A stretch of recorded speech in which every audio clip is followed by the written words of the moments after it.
Elira woke to the sound of a key turning in a lock that should not have existed in her own home.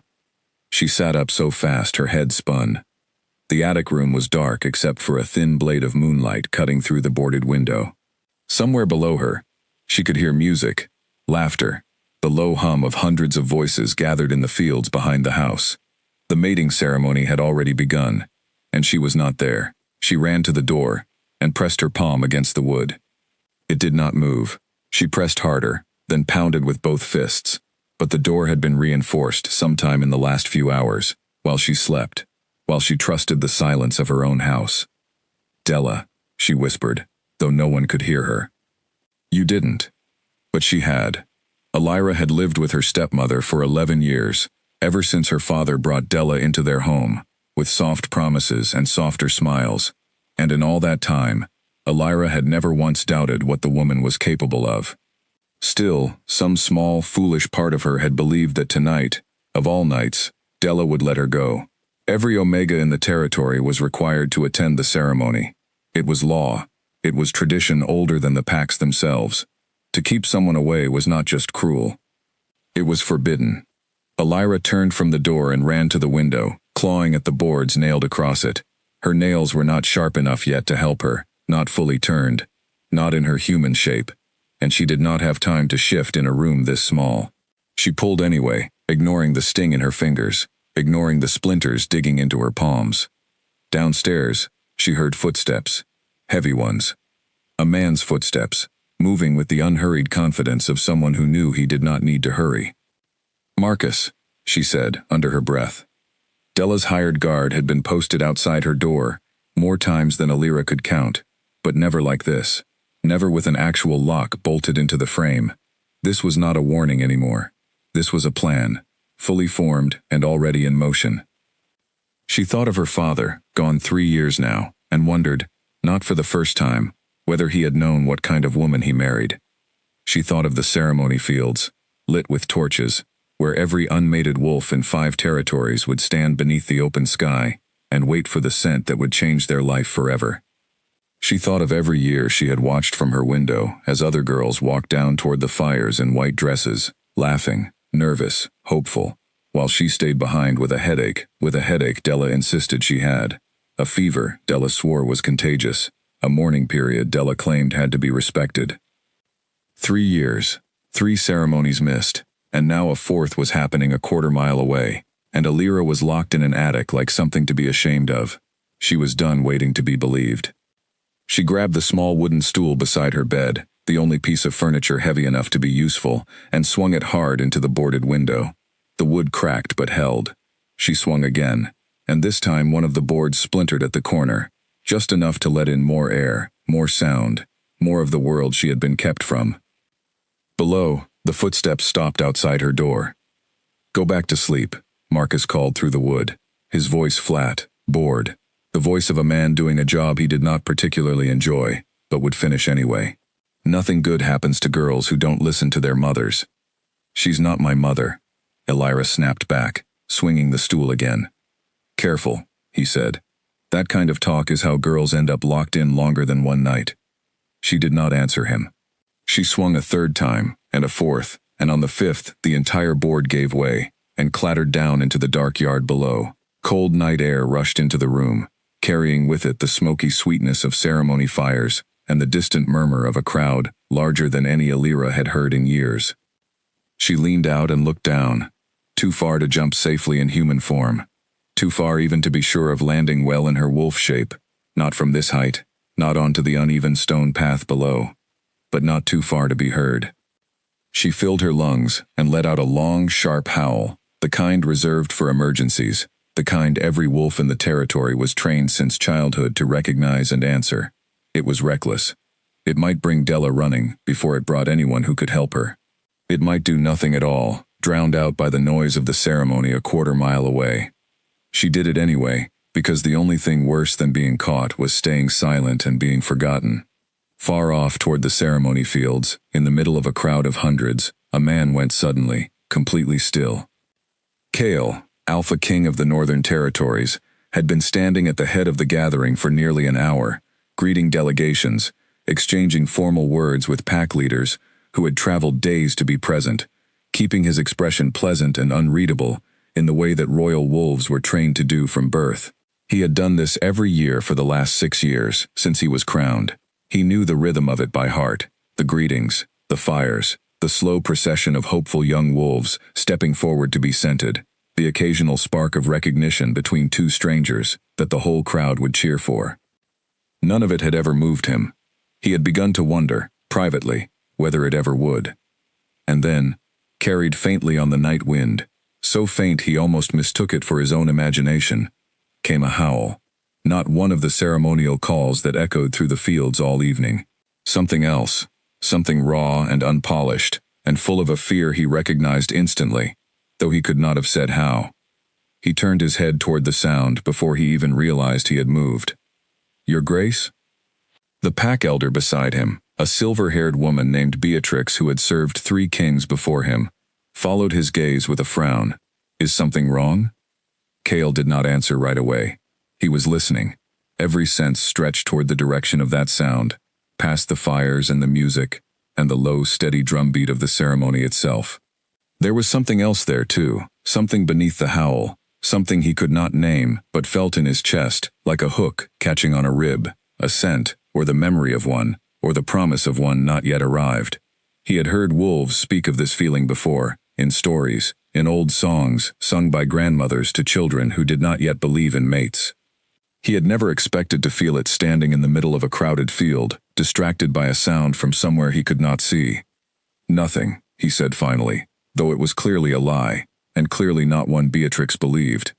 "You went pale," she said. "Wolves like you don't go pale over nothing."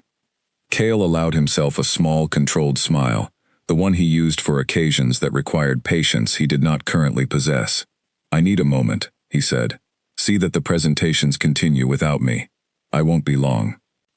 Before Beatrix could argue, he was already moving, cutting through the crowd, with the kind of quiet authority that made people step aside, without needing to be asked twice.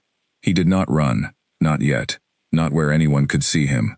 A king did not run through his own ceremony without cause.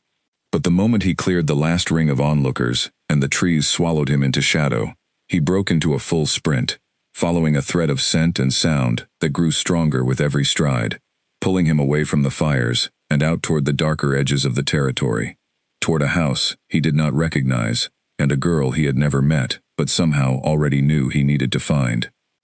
Behind her locked door, Elira heard Marcus swear under his breath and move quickly away, his footsteps retreating down the stairs at a pace far faster than before.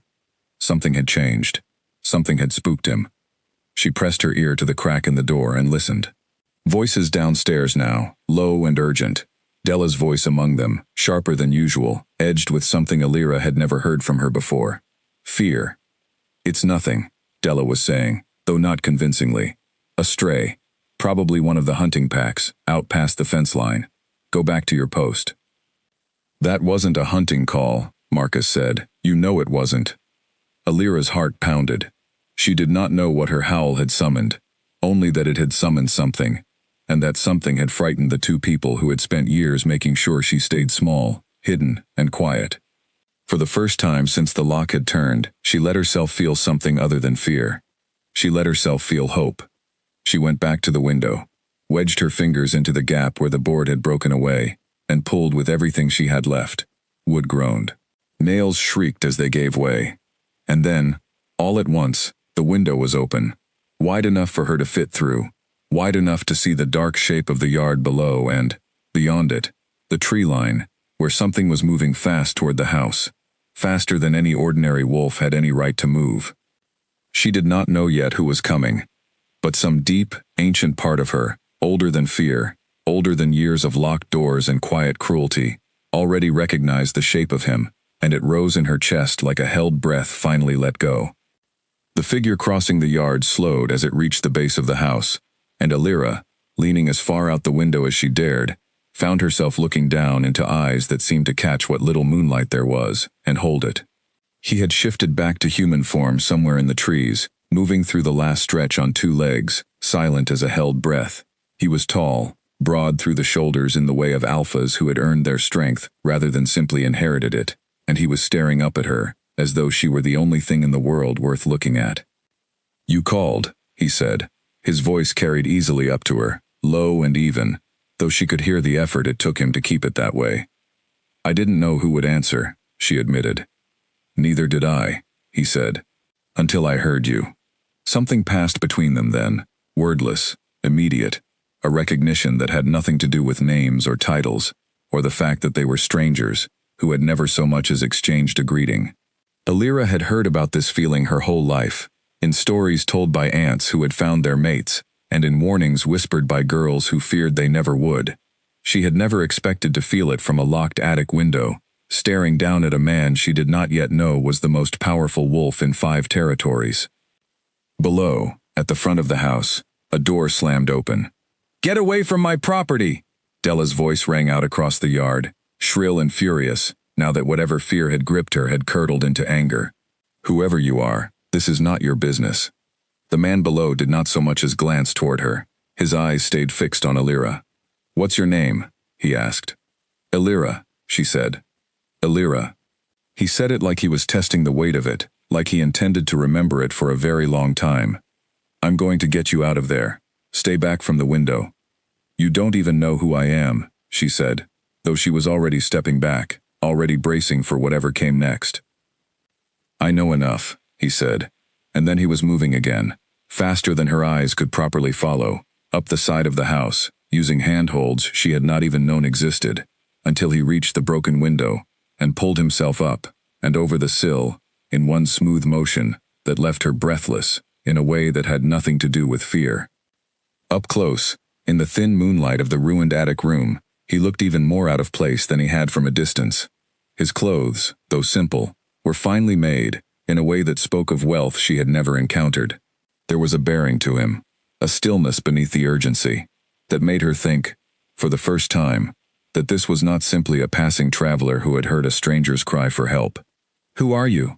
she asked. Before he could answer, footsteps pounded up the attic stairs, and the locked door shuddered under the force of a fist. "Alira," Della's voice came through the wood, syrupy sweet in a way that made Alira's skin crawl. "Open this door right now. Whoever is in there with you needs to leave before I call the pack guard." The man beside Alira turned toward the door, and for the first time, something hard and dangerous crossed his features, the pleasant patience of moments before, replaced by an authority that filled the small room like a physical presence. "You may want to reconsider that threat," he said, his voice carrying easily through the door. "I am the pack guard you would be calling." Silence, thick and sudden, fell on the other side of the door. "Who?" Della said slowly, each word measured. "Are you?"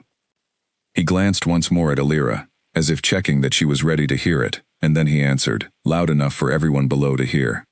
"KL," he said, "Alpha King of the Northern Territories, and you, whoever you are, have some very serious explaining to do." Alira felt the floor tilt beneath her, though she had not moved at all. She had heard his name 100 times in her life, in stories, in songs, in the reverent Waypack members spoke of the ceremony he presided over every year, the ceremony she had never once been allowed to attend. She had imagined him, on the rare nights she let herself imagine anything at all, as distant and untouchable as the moon.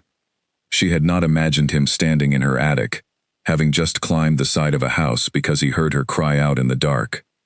"You're the king," she said, the words coming out smaller than she intended. "I am," he said, "and you are someone I should have met 3 ceremonies ago, if the stories the elders tell about missing girls are worth anything at all." Downstairs, Della's voice had gone from sweet to panicked, calling for Marcus, calling for anyone, her careful control finally cracking under the weight of what she had just heard. Alira listened to the sound of her stepmother's composure falling apart, and felt, for the first time in longer than she could remember, something like the beginning of safety. "She's going to lie," Alira said quietly. "She's very good at it." "She won't get the chance," Kale said. "Not tonight." He held out his hand, and Alira looked at it for a long moment, aware of everything that simple gesture seemed to promise. Then she reached out and took it, and his fingers closed around hers with a warmth that steadied something in her chest that had been shaking for years. "Ready?" he asked. "Yes," she said, and meant it more than she had meant anything in a long time. Together, they turned toward the locked door, and beyond it, toward everything that was about to change. The door did not open easily. Della had made certain of that, reinforcing the frame with fresh wood and iron fittings, sometime in the hours after she believed Elira was fast asleep, unaware that her plans could be undone in a single night by a sound carried on the wind. Cale studied the door for only a moment before stepping back, positioning himself with the ease of someone who had broken through obstacles far more dangerous than a locked door in a stranger's house. "Stand behind me," he said. Elira did, though she found she did not much like the idea of hiding behind anyone, even someone as clearly capable as the man beside her. Still, she trusted the instinct in his voice, the same instinct that had carried him across a quarter-mile of dark forest in answer to a single desperate howl. He struck the door once, and the wood around the hinges groaned. He struck it again, and the frame began to splinter. On the third strike, the door gave way entirely, swinging open to reveal a narrow staircase, and, at the bottom of it, Della standing with her arms crossed and her chin lifted in an expression of practiced defiance that did not quite reach her eyes. "This is a misunderstanding," Della said quickly, before Cale had even finished descending the first step. "Elira has been unwell. I was only trying to protect her from the crowds, from the exertion of the ceremony. Any mother would do the same." "You are not her mother," Cale said, his voice even, though Elira could feel the weight of restrained anger beneath it. "And a locked door with iron fittings is not how illness is treated." Della's composure flickered, just slightly, before she rebuilt it. "You don't understand our family," she said. "There are things about Elira you don't know." "I know enough," Cale said again, the same words he had used at the window, and this time, Elira heard the promise in them more clearly than before. "I know she has missed 3 ceremonies that were her right to attend.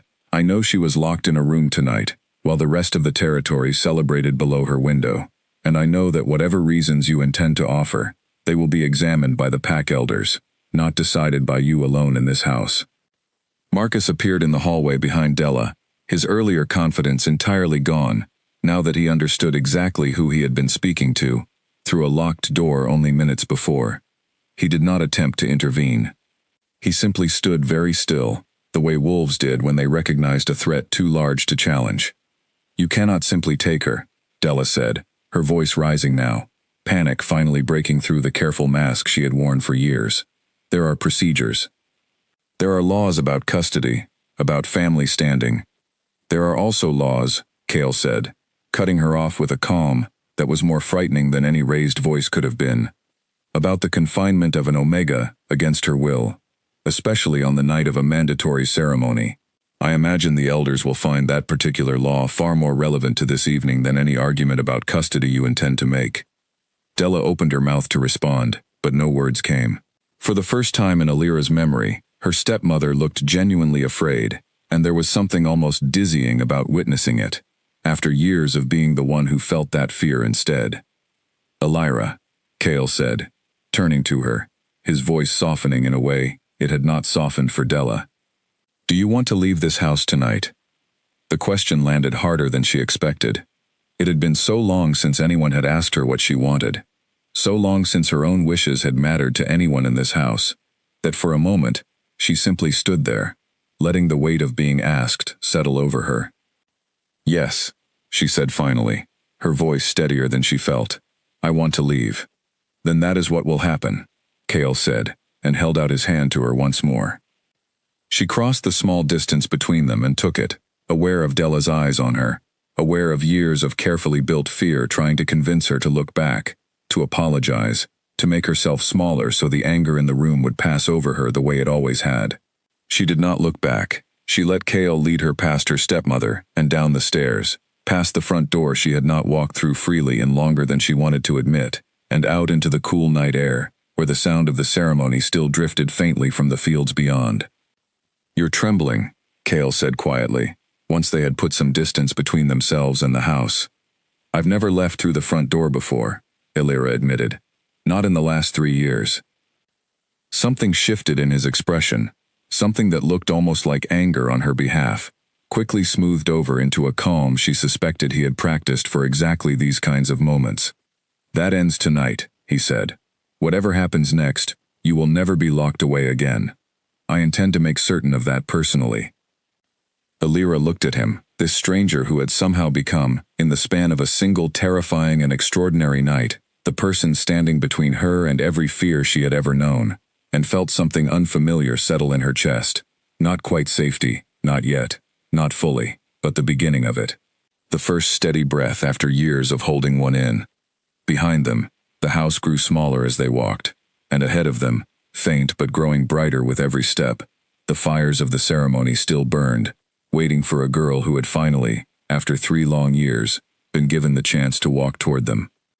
She did not know yet everything that awaited her there. She did not know how the pack would react to a hidden Omega suddenly presented as the fated mate of their king, or how deep the roots of Della's lies had grown in the years since her father's death, or what it would cost to pull them all the way out. She only knew that for the first time in longer than she could remember, she was walking toward something, instead of being kept from it, and that the man beside her had no intention of letting her walk alone. The fires of the ceremony field glowed brighter with every step they took, and somewhere beneath the fear and the disbelief, and the strange, dizzying hope, Elira allowed herself, just once, to imagine what it might feel like to belong somewhere at last.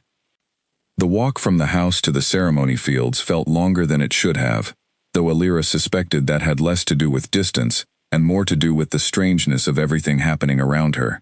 Cale kept a steady pace beside her, close enough that she could feel the warmth radiating from him even through the cool night air, careful never to crowd her, though she noticed the way his eyes swept the tree line every few seconds, alert for anything that might still pose a threat. "You keep watching the trees," she said, mostly to fill the silence, though she was genuinely curious. "Old habit," he said. "A king who stops watching the trees is a king who does not stay a king for long. Is that something you were taught, or something you learned the hard way?" He glanced at her, something flickering across his face that looked almost like surprise, as though he had not expected the question, or perhaps had not expected anyone to ask it so directly. "Both," he said finally. "Mostly the hard way." She wanted to ask more, but the fields opened up ahead of them just then, and the sight stole whatever question she had been forming. Hundreds of wolves stood gathered beneath strings of lantern light, their voices a low, constant hum beneath the crackle of the ceremony fires. Elira had heard the sound of this gathering every year from her attic window, muffled and distant, and had built an image of it in her mind that did not come close to the reality now spread out before her. It was larger, brighter, louder than she had imagined, and for a moment, the size of it made her want to shrink back toward the trees. Cale must have felt the hesitation in her step, because he slowed, matching his pace to hers instead of pulling her forward. "We don't have to go straight through the middle," he said. "There's a quieter path, if you'd rather." "You would do that? Delay your own ceremony for me?" "I already left it once tonight without explanation," he said, a faint, wry note entering his voice. "A little more delay won't undo the damage." She almost smiled, the first real urge toward it she had felt in longer than she could remember. "The quieter path," she said. "Please." He led her along the edge of the field, instead of through its center, keeping to the shadows cast by the trees, and though a few heads turned as they passed, no one called out or approached.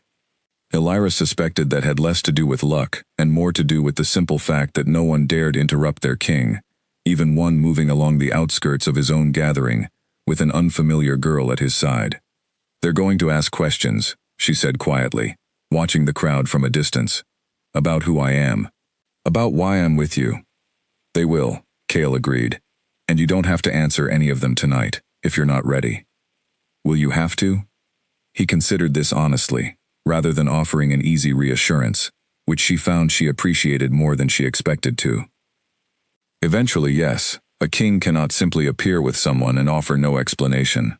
But eventually is not tonight, and tonight, I intend to get you somewhere safe and quiet, before anyone has the chance to ask you anything at all."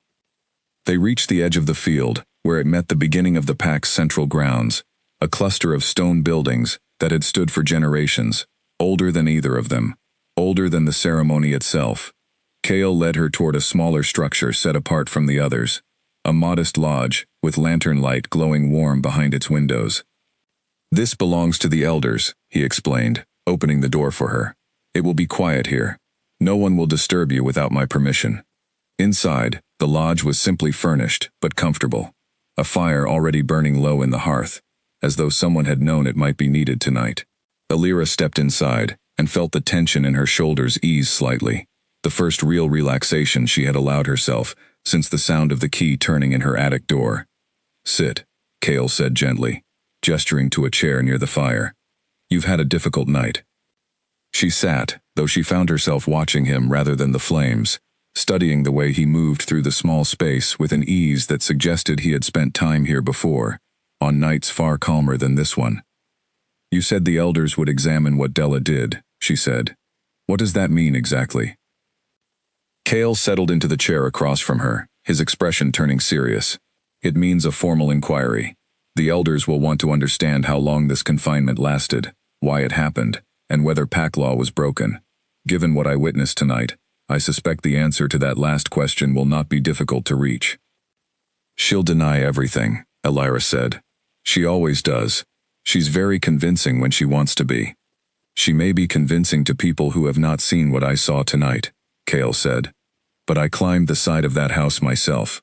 I heard the lock on your door. I saw the fear on her face when she realized who was standing in her home. Denial will be difficult, even for someone as practiced as you say she is." Elira looked down at her hands, twisting together in her lap, an old habit she had never quite managed to break. "I don't know how to explain what it was like," she said quietly. "Living with her, people will hear about a locked door tonight and think that's the whole story, but it isn't. It was years of small things, things that were easy to explain away, one at a time. A missed ceremony because I was unwell, a canceled visit to the pack school because I was too delicate for the walk.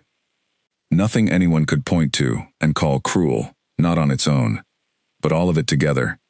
She trailed off, unsure how to finish the sentence, unsure whether she wanted to finish it at all. "All of it together kept you small," Cale finished for her, his voice quiet but certain. "Kept you hidden, kept you from ever being seen clearly enough for anyone to ask the right questions." She looked up at him, startled by how precisely he had understood something she had struggled for years to put into words even for herself. "Yes," she said, "exactly that." "I've seen it before," he said, something distant and troubled passing behind his eyes. "Not exactly this, but something close enough to recognize the shape of it, cruelty that hides behind concern. It's one of the hardest kinds to prove, because it never looks like cruelty from the outside. It only feels like it from the inside. You sound like you know that from more than just watching it happen to someone else." He was quiet for a long moment, long enough that she thought he might not answer at all. "My mother," he said finally. "Before I was old enough to understand what was happening, there were people in my father's court who worked very hard to make her feel small too. It took years before anyone recognized it for what it was. By the time they did, the damage had already been done." "I'm sorry," Elira said softly. "So am I," he said. "For you, and for her. No one should have to spend years convincing themselves that what they're feeling is real, simply because the people hurting them are careful enough to make it look like something else."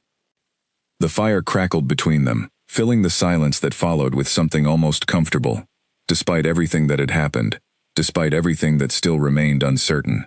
Elira found herself studying him again, this man who had crashed so suddenly and completely into her carefully contained life, and wondered how it was possible to feel this at ease with someone she had known for less than an hour. "Why did you come?" she asked. "Really? You could have sent someone else to investigate the howl. You're a king. You have people for that." "I could have," he agreed. "I considered it, for about half a second, before something told me I needed to go myself." He paused, choosing his next words carefully. "I've heard the old stories about fated mates my whole life. I never expected to believe them. Not really. Not until tonight, when I heard a sound I couldn't explain, pulling me somewhere I had never been, toward someone I had never met. I still don't fully understand it, but I know I couldn't have sent anyone else. It had to be me." Elira's breath caught slightly at the word mates, spoken so plainly, so certainly, by a man she had known for less than an hour. She had heard the word her whole life, in stories, in songs, in the hopeful whispers of girls preparing for ceremonies she was never allowed to attend. She had never expected to hear it spoken about herself, and certainly never by the Alpha King of the Northern Territories, sitting across from her in a quiet lodge, while the ceremony he was supposed to be presiding over continued without him. "You think we're mates," she said carefully, testing the shape of the words. "I know we are," he said, no hesitation in his voice at all. "I felt it the moment I saw you at that window. I've felt it every moment since. I understand if it feels sudden to you, if you need time to trust it the way I already do. But I won't pretend otherwise. Not to you, not to anyone." Illyra sat with that for a long moment, feeling the weight of it settle over her slowly, like snow accumulating rather than falling all at once. Everything about tonight had happened too fast to fully process. The locked door, the broken window, the king climbing through it, the walk through the ceremony field she had spent years watching from a distance. And now this, the largest thing of all, spoken as simply as if he were commenting on the weather. "I don't know what to do with that," she admitted. "I don't know how to feel something that big, when an hour ago I was locked in an attic, wondering if anyone would ever find me." "You don't have to know," Cale said gently. "Not tonight. Tonight you only need to know that you're safe, and that whatever happens next, you won't face it locked in a room, waiting for someone else to decide your life for you." A knock sounded at the lodge door, gentle but insistent, and Cale rose to answer it, his hand lingering briefly on Illyra's shoulder before he crossed the room, a silent reassurance she found she was grateful for. Beatrix stood on the other side, her silver hair catching the lantern light, her expression a careful mixture of concern and curiosity. "Your Grace," she said, glancing past him toward Illyra with obvious interest. "The elders are asking questions. I've held them off as long as I reasonably can, but they'll want an explanation soon, especially given the rumors already spreading about what happened at the edge of the territory tonight." "Rumors travel fast," Cale said, a note of resigned humor in his voice. "Faster than you'd like, I imagine," Beatrix agreed. She looked past him again, more directly this time, meeting Illyra's eyes with a gaze that felt less like judgment and more like genuine curiosity. "And who is this?"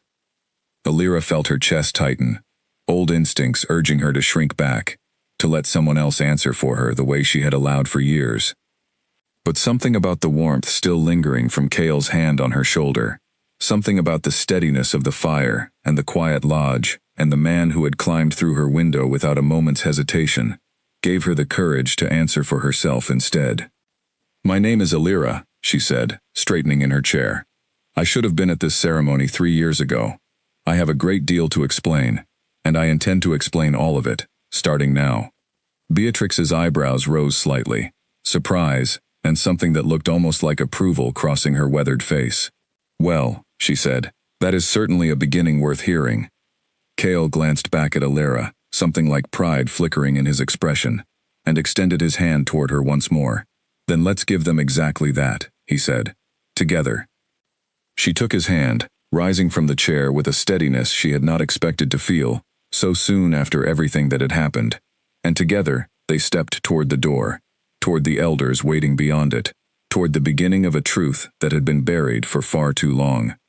The elders' hall stood at the center of the pack grounds, an old stone building with a high ceiling and a long table worn smooth by generations of hands.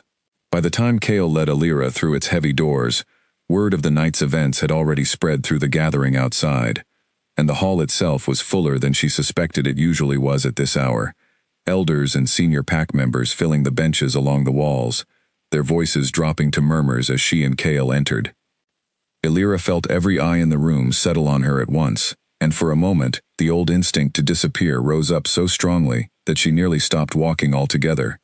Cale must have felt the hesitation in her hand, because his grip tightened slightly, not enough to hurt, only enough to remind her that she was not standing there alone.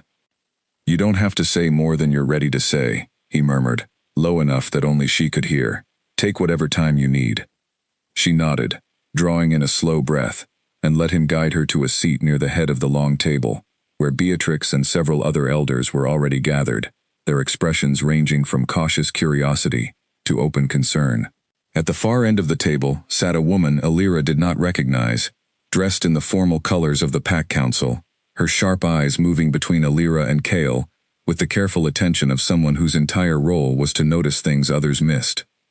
"This is Council Elder Priya," Beatrix said, gesturing toward the woman.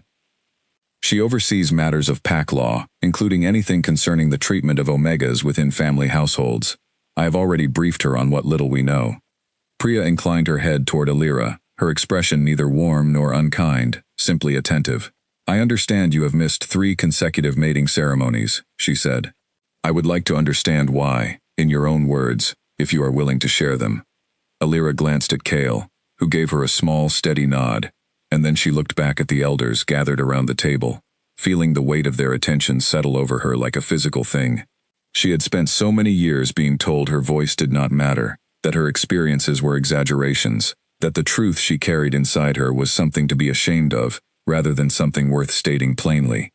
It took effort, more effort than she expected, to push past that old training and speak.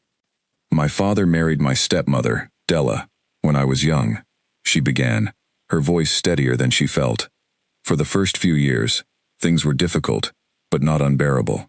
It was only after he died that everything changed. She began keeping me away from pack gatherings, first small ones, then larger ones, always with an explanation that sounded reasonable on its own. A headache, a cold, a period of mourning that seemed to stretch on far longer than grief usually does. By the time the first ceremony I missed came around, I had already stopped expecting to be allowed to attend anything. Did you ever attempt to leave on your own? Priya asked, not unkindly, though the question landed with a weight Alira had not anticipated. I tried, a few times, early on, Alira admitted. But she was always very careful. She controlled who I spoke to, what I was told about pack events, even what I believed about my own standing within the pack. She convinced me, for a long time, that I truly was unwell, that the world outside our house was more dangerous for someone like me than it was for others. It took years before I stopped believing that entirely, and even longer before I understood I could do anything about it. A murmur passed through the gathered elders, some exchanging troubled glances, others simply watching Alira with an intensity that made her want to look away. She did not look away. She had spent enough years disappearing. She was done doing that now. Tonight, Priya continued, your stepmother locked you in a room with a newly reinforced door. Is that correct? Yes, Alira said. I woke to find myself unable to leave. There was a guard posted outside, someone she employs, who told me quite plainly that nothing good happens to girls who don't listen to their mothers. Another murmur, sharper this time, several elders shifting in their seats with expressions that had moved firmly from concern into something closer to anger.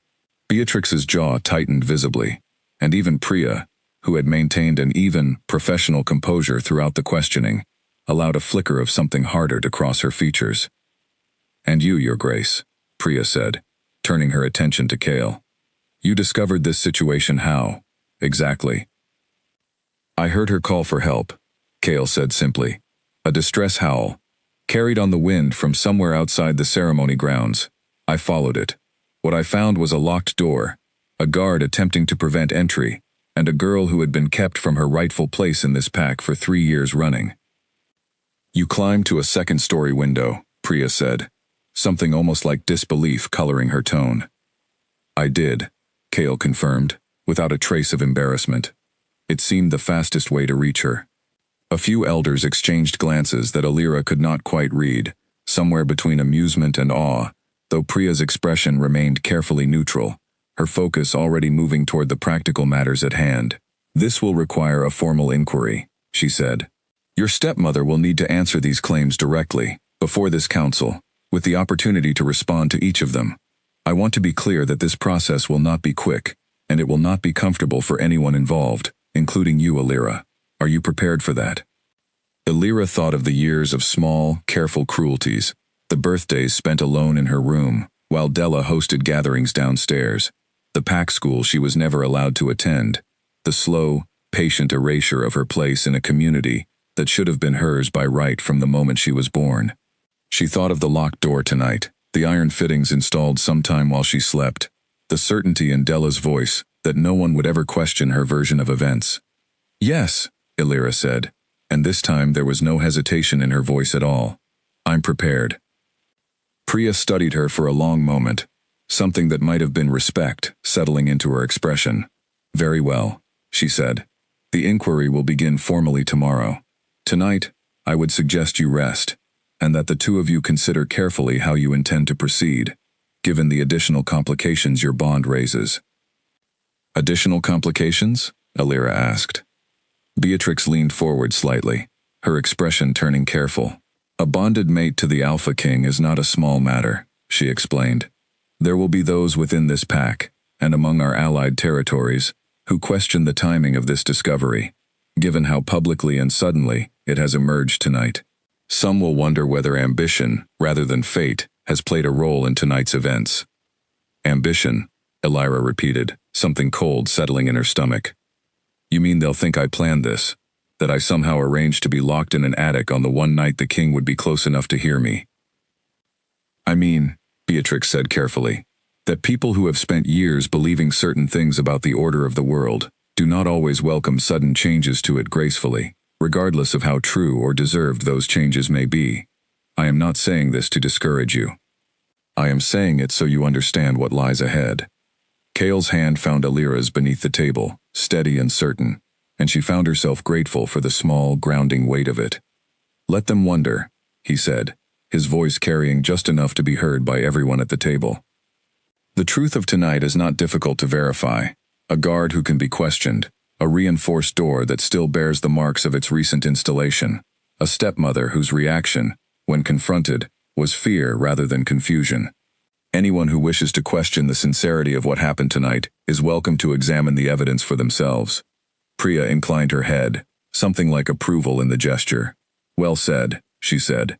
"The council will convene tomorrow at midday.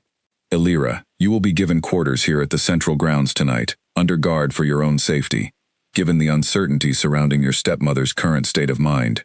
"Under guard," Alira repeated, an old wariness creeping back into her voice despite herself.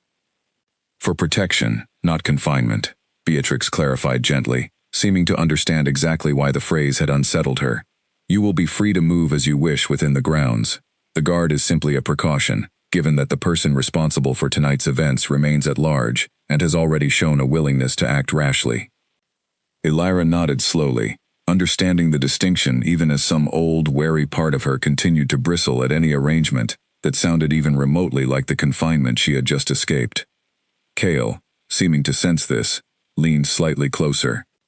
"I'll stay nearby," he said quietly, "not because I don't trust the guard, but because I don't intend to be far from you tonight, regardless of what anyone else arranges."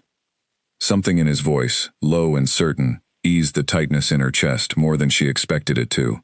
She nodded again, this time with less hesitation, and allowed Beatrix to lead her from the hall, toward the quarters that had been prepared, Kale following close behind, his presence a steady, warm weight at her side that made the unfamiliar halls feel less overwhelming than they otherwise might have.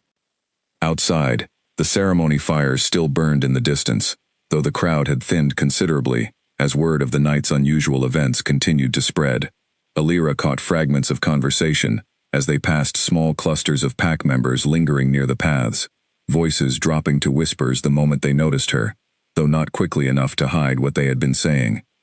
She heard her own name more than once, spoken with a mixture of curiosity and disbelief that made her skin prickle uncomfortably. "It will fade," Kale said quietly, noticing the tension in her shoulders. "Curiosity always burns brightest in the first few days. Once the inquiry concludes and the truth is fully established, this will settle into something far less remarkable." "I hope you're right," Alira said, though she found it difficult to imagine a version of her life that did not involve being watched, whispered about, or questioned by people who had known nothing about her until tonight. They reached the guest quarters, a modest but comfortable set of rooms near the Elders' Hall, and Beatrix left them with a promise to return in the morning, her footsteps fading down the corridor until only Alira and Kale remained. The silence that followed felt different from the silence of the attic she had left behind only hours earlier, less like a cage and more like a held breath finally allowed to release. "Thank you," Alira said, turning to face him fully for the first time since they had entered the Elders' Hall. "For not letting me disappear back there, for making sure they actually heard me." "You didn't need my help to be heard," Kale said. "You did that yourself, the moment you decided to speak instead of staying silent. I only made certain the room understood how seriously your words needed to be taken." She studied him for a long moment, this man who had appeared so suddenly in her life, and yet already felt, in some strange and inexplicable way, like someone she had known far longer than a single night. "Everything is going to change now, isn't it?" she said. "Whatever happens with the inquiry, whatever happens with Della, there's no going back to the way things were before tonight." "No," Cale agreed. "There isn't. But I don't think that's something to mourn, Alira. The way things were before tonight was a locked door, and a life kept small by someone else's cruelty. Whatever comes next, however difficult it may be, it begins from a place of truth instead of concealment. That alone makes it worth facing." She thought about that for a long moment, letting the weight of it settle over her, the way so much else had settled over her tonight, unfamiliar but not unwelcome. "I don't know how to be someone who isn't hidden anymore," she admitted quietly. "I've spent so many years learning how to take up as little space as possible." "Then we'll learn the opposite together," Cale said, his voice gentle but certain. "There's no rule that says you have to figure it out alone, or all at once.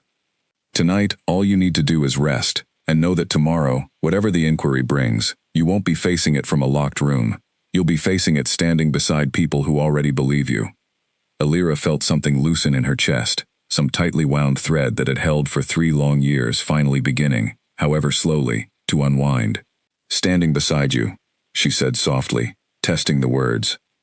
"For as long as you'll have me," Cale said, and though his tone remained even, there was something unmistakably sincere beneath it. A promise, offered without demand, without expectation of anything in return, beyond what she was ready to give. Outside the window, the last of the ceremony fires burned low against the darkening sky, and somewhere beyond them, in a house Alira no longer had to call home, her stepmother sat with the growing, dawning realization that the careful world she had built over 3 long years was finally, irreversibly, beginning to fall apart. Morning arrived quietly, sunlight spilling gently through the window of the guest quarters, and for a moment, in the hazy space between sleep and waking, Alira forgot where she was. She reached instinctively for the familiar shape of her attic room, the narrow bed, the boarded window that let in only slivers of light, and it took several seconds of confusion before the events of the previous night settled back over her, bringing with them a strange mixture of relief and disbelief. She was not in the attic. She was safe, in a room that did not lock from the outside, in a bed that had not been chosen for her by someone determined to keep her small. A soft knock sounded at the door, and Beatrix's voice followed it, warm but businesslike. "Alira, if you're awake, there are matters to discuss before the inquiry begins." Alira rose, dressed quickly in the simple clothes that had been left for her the night before, and opened the door to find Beatrix waiting with a folder of papers tucked under one arm, and an expression that suggested the morning had already brought more information than expected. "What's happened?" Alira asked, reading the elder's face with the wary attentiveness of someone who had spent years learning to anticipate bad news before it arrived. "Nothing dangerous," Beatrix said quickly, seeing the tension rise in her. "If anything, the opposite. Council Elder Priya sent investigators to your family home early this morning, before your stepmother had the chance to prepare anything further. They found something worth discussing." She led Alira to a small sitting room down the corridor, where Cale was already waiting, along with Priya, whose usually composed expression carried a faint edge of something sharper than her formal manner from the night before. On the table between them lay several documents, yellowed with age or perhaps simply made to look that way. "These were found in a locked cabinet in your stepmother's study," Priya said, gesturing to the papers. "Records claiming to document a series of medical evaluations conducted on you over the past 3 years. Evaluations that, according to these documents, recommended you be kept from public gatherings due to a fragile constitution." Alira picked up one of the papers carefully, scanning the unfamiliar signature at the bottom, a name she did not recognize, attached to a medical practice she had never once visited. "I've never seen a healer in 3 years, she said slowly. "Not once. Della always said it wasn't necessary, that she could manage my care herself." "That's what we suspected," Priya said. "We contacted the healer named on these documents this morning. He confirmed he has never treated anyone by your name, and that his signature appears to have been forged. These records were fabricated, likely to provide a defense should anyone ever question your absence from PAC events." Alira set the paper down, her hands not quite steady. "She planned for this," she said quietly. "Not just tonight.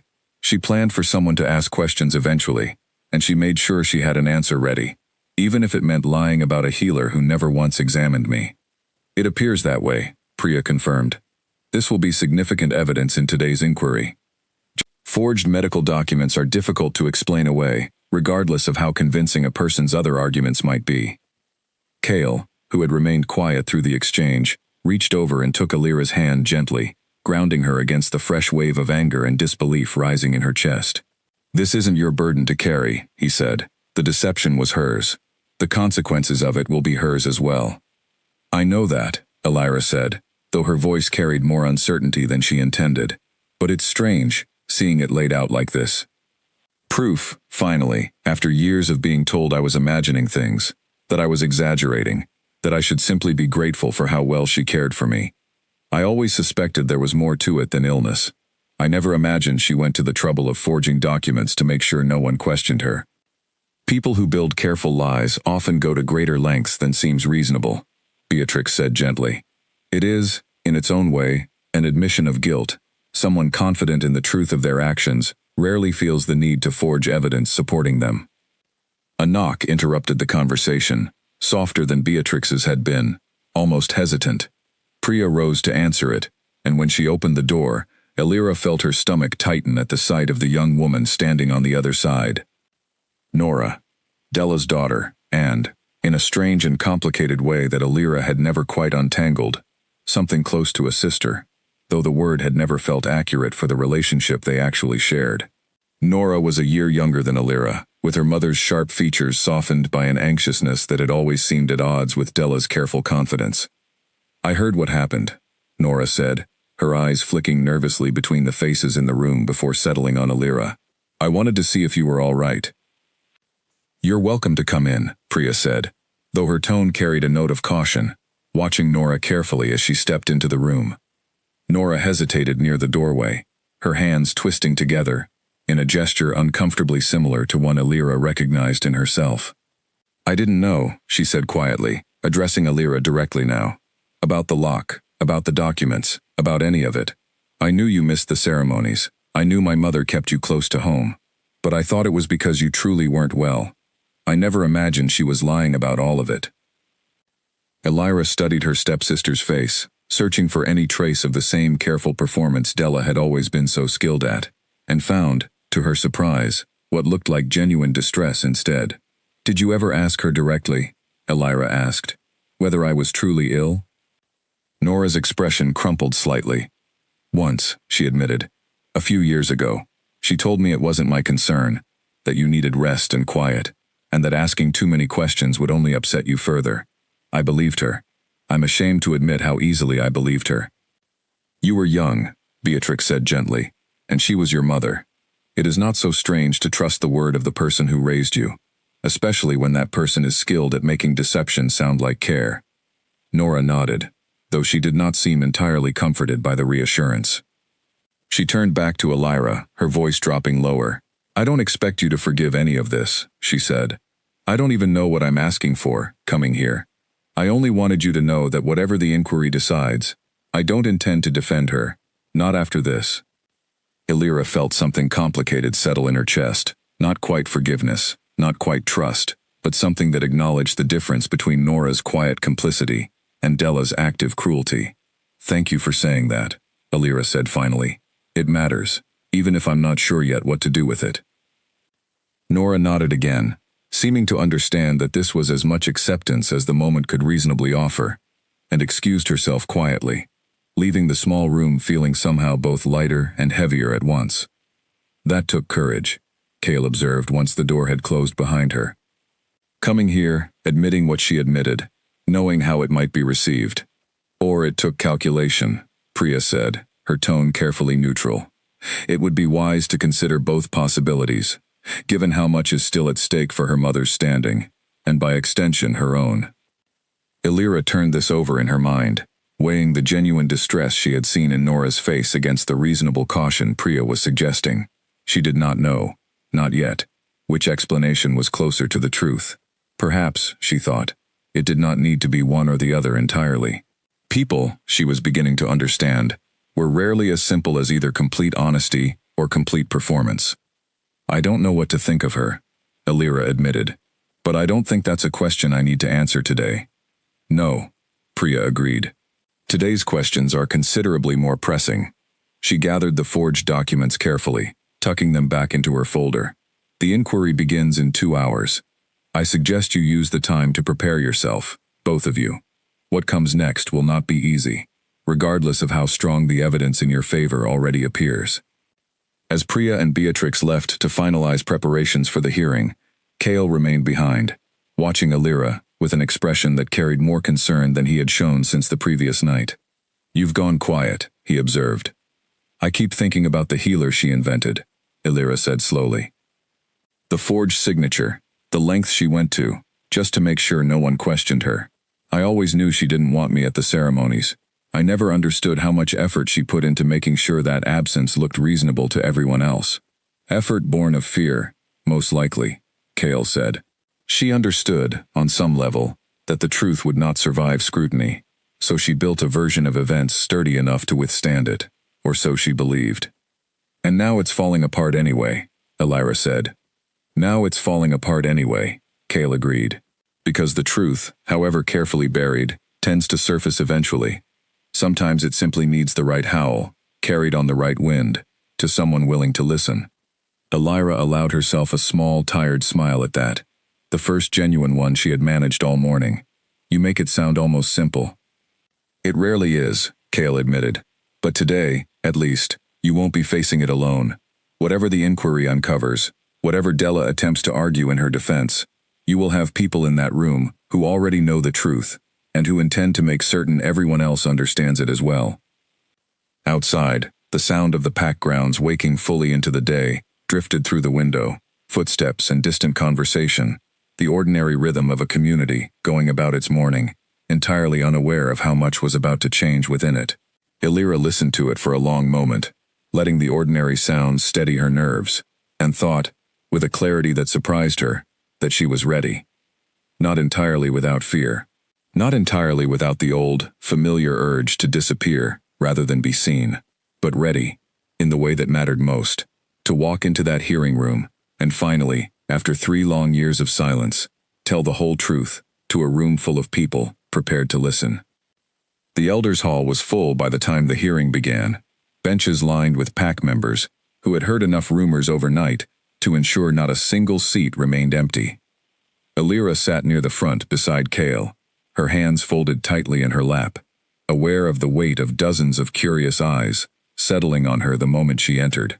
She kept her chin level, her shoulders back, forcing herself to hold the posture of someone who belonged in this room, even though every old instinct screamed at her to disappear into the crowd instead. Della arrived several minutes later, escorted by 2 pack guards, whose presence made clear this was no longer a matter she could walk away from at will. She wore a pale green dress that Elira recognized from countless family gatherings over the years, the same careful, composed expression she always wore when company was present, though today it looked thinner somehow, stretched too tightly over whatever fear lay beneath it. Elder Priya presiding, Beatrix announced formally, and the low murmur of the hall settled into silence. This inquiry concerns allegations of prolonged confinement and deception against Della, regarding the treatment of her stepdaughter, Elira, over the course of 3 years. All parties will have the opportunity to speak. We begin with the evidence already gathered. Priya rose, presenting the forged medical documents to the assembled elders one by one, explaining the confirmed forgery, the healer's testimony denying any knowledge of Elira as a patient, the reinforced door discovered at the family home, with fresh nails and iron fittings installed within the last day. Each piece of evidence drew a fresh wave of murmurs from the gathered crowd, and Elira watched Della's composure grow visibly thinner with every item presented. I would like the opportunity to respond, Della said finally, rising from her seat before Priya had formally invited her to do so. A guard moved as if to stop her, but Priya raised a hand, allowing the interruption. Go ahead, Priya said evenly. This is precisely the opportunity you are owed. Della smoothed her dress with practiced composure, though her eyes flicked briefly toward Elira before she began speaking, and Elira recognized, with a strange detachment, the exact expression her stepmother used whenever she was about to tell a lie convincing enough to make even the person telling it believe it a little. I understand how this appears, Della said, her voice carrying the same gentle, reasonable tone she had used for years to explain away every absence, every cancelled visit, every locked door. But I ask this council to consider the full context of my actions. Elira's father, my late husband, asked me on his deathbed to protect her. He worried, near the end, about her fragile temperament, about how easily overwhelmed she became in large gatherings. I have spent 3 years honoring that request. Perhaps too cautiously, I admit, but never with cruelty in mind.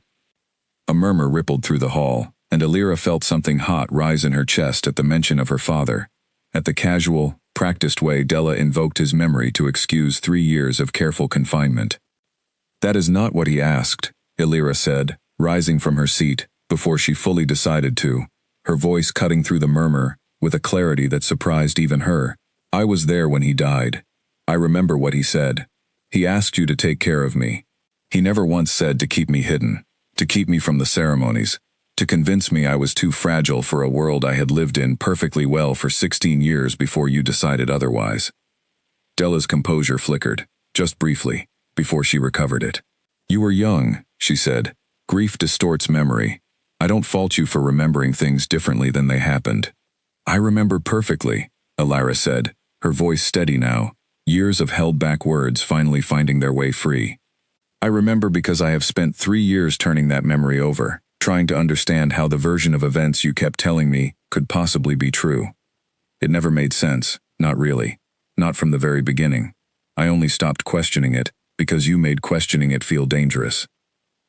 Priya allowed the exchange to continue a moment longer before raising a hand, restoring order to the increasingly tense hall. Elira, she said gently, you will have your own opportunity to speak fully. For now, let your stepmother finish. Elira sat back down, her heart pounding, aware of Cale's hand finding hers beneath the table once more, steady and grounding. Della continued, though her voice had lost some of its earlier smoothness, cracks beginning to show at the edges of her carefully constructed defense. The medical documents, she said, choosing her words more carefully now, were perhaps an overzealous attempt to protect a decision I had already made in good faith. I understand how forgery appears damning. I only meant to provide reassurance to anyone who might question my judgment. You forged a healer's signature, Priya said flatly. Oh, that is not overzealous caution. That is deliberate deception, undertaken specifically to prevent anyone from questioning your actions. I would ask that this council consider very carefully whether good faith explains 3 years of consistent, escalating confinement, culminating in a locked and reinforced door on the single night attendance, was legally required. The hall fell into a heavy silence, broken only by Della's shallow, uneven breathing, and for the first time since the hearing began, Elira watched something close to genuine panic settle over her stepmother's face, the careful mask finally slipping entirely. I want to call Marcus to testify, Priya said, and a side door opened, revealing the guard Elira had spoken to through her locked door only the night before. He looked considerably less confident now, his eyes darting nervously around the crowded hall, before settling, briefly, on Della, who returned his gaze with an expression that carried an unmistakable warning. Marcus, Priya said, you were employed by Della to guard Elira's door last night. Is that correct? Marcus hesitated, glancing once more at Della before answering. Yes, he said finally, his voice rough. I was told to make sure the door stayed locked until she said otherwise. Did she explain why? Another hesitation, longer this time. Elira watched him carefully, recognizing the same fear she herself had lived with for years, the fear of consequences for speaking a truth someone powerful preferred kept quiet. She said Elira wasn't well enough to attend, Marcus said slowly. But I've worked for that household for 2 years now. I never once saw a healer visit. I never saw anything that looked like illness. Not in the way she described it. I only did what I was told, because it was my job, and because questioning her wasn't something I felt I could afford to do. Thank you, Priya said, something almost gentle in her voice now, recognizing the difficulty of the admission. That will be all. Della rose again, her voice sharper now, the careful composure entirely abandoned. This is absurd, she said. You are taking the word of a hired guard and a grieving girl over 3 years of careful care I provided at considerable personal sacrifice. Do you have any idea what it cost me, managing a household alone, raising 2 daughters without a husband to help me? I have some idea, Alira said quietly, though the whole hall heard her. I lived it too. Something in Della's expression cracked further at that, and for a moment, Alira saw something unguarded pass across her stepmother's face. Something that might have been genuine regret, or might simply have been the panic of someone watching years of careful control collapse in real time. It was impossible to know which, and Alira found, somewhat to her surprise, that she no longer needed to know in order to feel certain about what came next. I did what I believed was right, Della said, quieter now, though the words carried less conviction than they had at the start of the hearing. You did what kept me hidden, Alira said. Whether you believed it was right or not, that was the effect of every choice you made. I don't know what you truly believed, and honestly, I'm not certain it matters anymore. What matters is what happened, and what happened is 3 years of my life spent locked away from the world, culminating in a night where you had a door reinforced with iron fittings to make absolutely certain I couldn't leave. The hall remained silent, every eye fixed on the two of them, and Priya allowed the silence to stretch, letting the weight of Alira's words settle fully before speaking again. This council will need time to deliberate, Priya said finally. Given the severity of the evidence presented, including confirmed forgery of medical documents and testimony from a direct witness regarding the confinement itself, I do not anticipate this deliberation will favor leniency. Della's face went pale, and for a moment, Alira thought she might argue further. Instead, something in her seemed to give way entirely, her shoulders dropping, the last of her careful composure abandoning her all at once. You don't understand what it's like, Della said, her voice suddenly small, directed less at the council now, and more at Alira herself.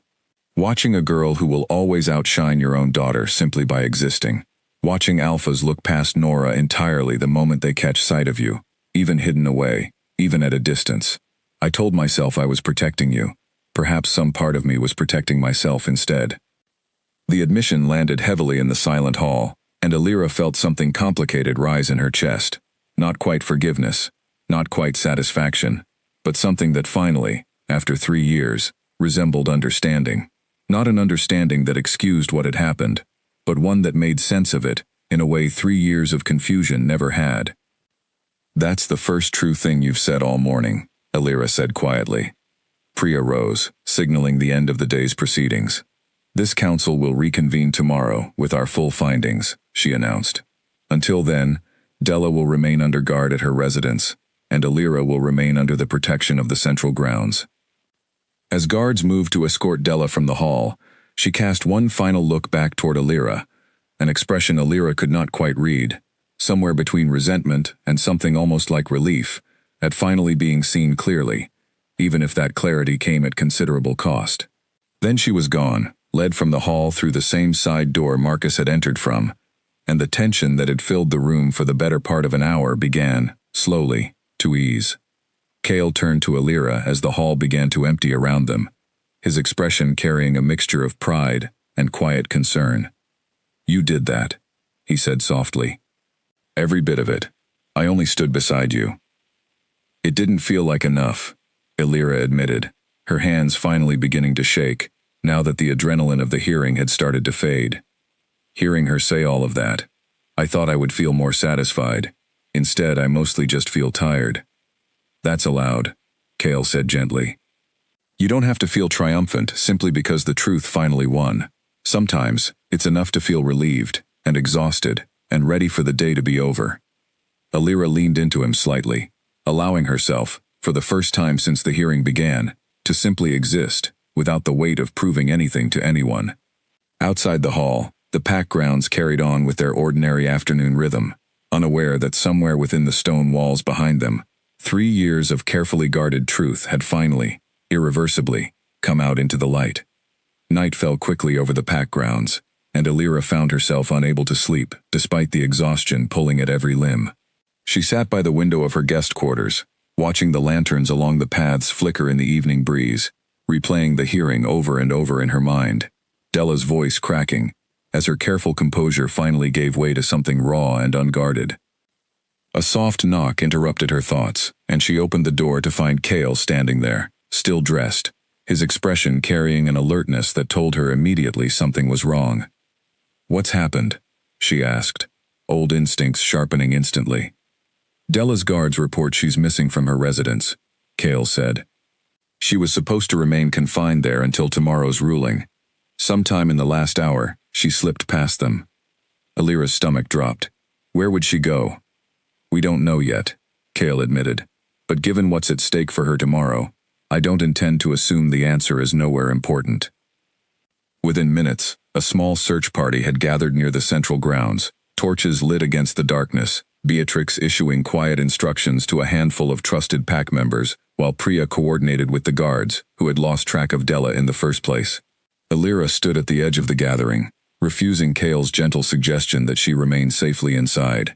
"I'm not staying behind while she's out there," Alira said firmly. "Not after everything. I want to see this through."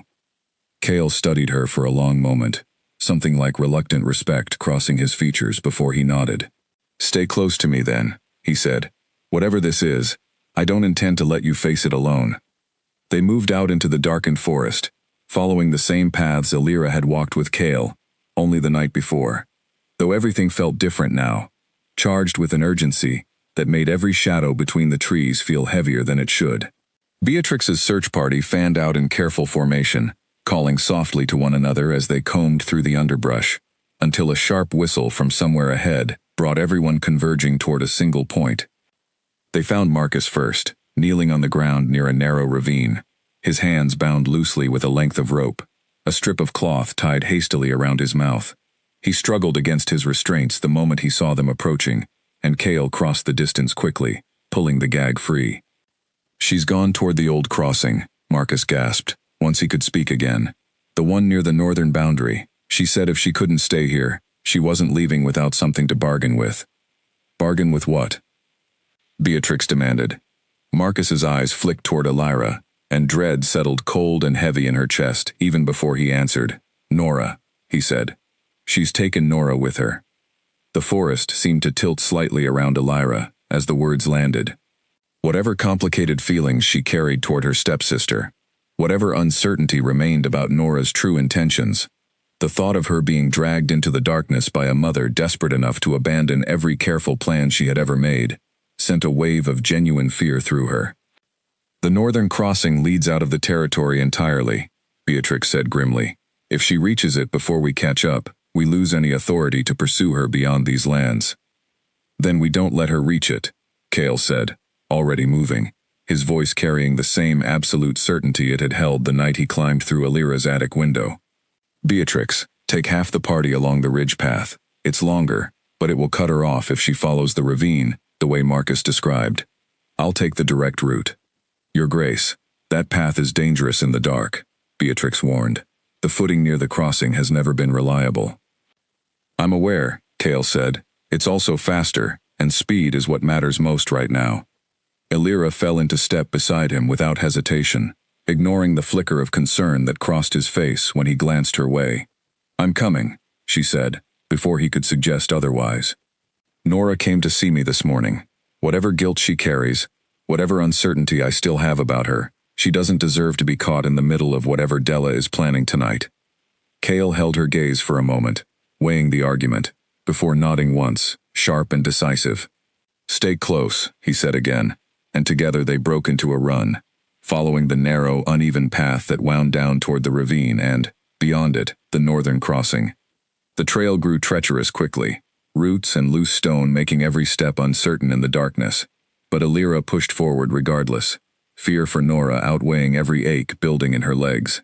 Ahead, faint but growing louder, she began to hear voices, one sharp and desperate, the other trembling and afraid. "Please," Nora's voice carried through the trees, thin with fear. "This isn't going to work. They already know everything. Taking me won't change what happened at the hearing." "It might buy us time," Della's voice answered, tight, with a desperation Alira had never heard from her before, not once in 11 years. "Time to reach territory, where the elders' ruling means nothing. Time to start over, somewhere no one knows what happened here." "I don't want to start over," Nora said, her voice cracking. "Not like this. Not by running from everything we did." Cale slowed as they neared the sound, raising a hand to signal caution, and Alira crept forward beside him until the small clearing near the crossing came into view. Della stood near the edge of a narrow footbridge spanning the ravine, one hand gripping Nora's wrist tightly, her eyes wild in the moonlight, scanning the tree line as though she already sensed pursuit closing in. "Della," Cale said, stepping into the clearing with a calm authority that carried easily across the open space. "This ends here. Let her go." Della's head snapped toward the sound, her grip on Nora's wrist tightening reflexively. "Stay back," she said, her voice trembling now, all pretense of composure entirely gone. "I only need to cross the bridge. Once we're past the boundary, none of this matters anymore." "It matters everywhere," Alira said, stepping out from behind Cale, ignoring his quiet, warning glance. "Running won't undo what happened. It will only make things worse. For you and for Nora both." "You don't understand," Della said, something close to panic, edging into her voice now. "I have nothing left here. No standing, no home, nothing but whatever judgment that council decides to hand down tomorrow. I won't stay to watch it happen." "Then face it anyway," Alira said, surprising herself with the steadiness in her own voice. "Running doesn't make you free, Della. It only makes you someone who has to keep running forever. I know something about living that way. It isn't a life. It's just a longer, lonelier version of the same fear." Something in Della's expression wavered, the desperate certainty that had carried her this far beginning, visibly, to crack. Nora, seizing the moment, pulled gently but firmly against her mother's grip. "Let me go, Mom," Nora said quietly. "Please. Not because they're forcing you to. Because it's the right thing to do." For a long, suspended moment, nothing moved in the clearing, the only sound the distant rush of water far below the narrow bridge. Then, slowly, Della's fingers loosened, releasing Nora's wrist entirely, and something in her posture collapsed inward, the last of her fights draining away all at once. "I don't know how to face what's coming," Della admitted, her voice barely above a whisper now. "None of us do, the first time," Cale said, moving carefully closer, his voice gentler now that the immediate danger had passed. "But you'll face it regardless, one way or another. Better to do it standing on solid ground than running toward a bridge that won't hold the weight of everything you're trying to carry across it." Guards from Beatrix's search party emerged from the tree line moments later, moving carefully to secure Della without further incident, her resistance entirely gone now, replaced by a hollow, exhausted stillness. Nora rushed toward Alira the moment she was free, and Alira, without fully deciding to, opened her arms and let her stepsister collapse into them, both of them trembling with the aftermath of fear, finally allowed to release. "Thank you," Nora whispered against her shoulder. "For coming. I didn't think you would, after everything." "I didn't come for her," Alira said quietly. "I came for you." As the guards led Della away, back toward the central grounds, where tomorrow's ruling now carried even greater weight than before, Alira remained standing near the narrow bridge, Cale's steady presence beside her, Nora's trembling hand still gripped tightly in her own. The forest around them slowly quieted, the adrenaline of the chase beginning to ebb, leaving behind only the cold night air and the distant, steady sound of water rushing far below. "You were brave tonight," Cale said softly, watching her. "I didn't feel brave," Alira admitted. "I felt terrified the entire time." "That's what bravery usually feels like," Cale said. "Anyone who tells you otherwise has never truly needed to be brave for anything that mattered." Alira looked out over the dark ravine, feeling the weight of the night finally beginning to settle into something like relief, and allowed herself, for the first time since this entire ordeal began, to believe that whatever came next, she would not have to face it hidden, or silent, or alone.